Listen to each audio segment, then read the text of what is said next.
thermostat ng Kemco Granding. Ayan o, binuksan ko na. Ito yung ipapalit ko. Ayan. Tapos ayan yung papalitan. Yan, papalitan yan kasi ano na,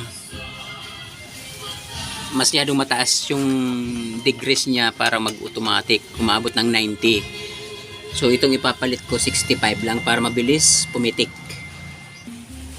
Ito kasi, ayan, ang tagal pumitik niyan. Kaya papalitan ko ng mas mababang ano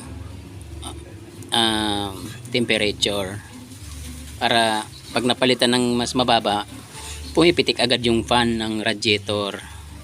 So hindi tayo overheat pagka ganon. Yung may mga ganitong kaso, ano yun, ayan o, ayan ang ipapalit ko. Ayan o, medyo magkaiba sila pero parehas lang yung thread nyan. So pwede yan. Yan. Ayan o, eksakto. Ito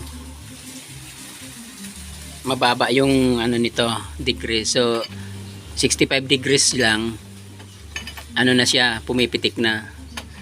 So walang tendensing umoverheat yung ano, radiator nyo, yung makina, kasi mababa yung ano nya. Ayan o. So, ayan, nailagay ko na. Ito na yung luma.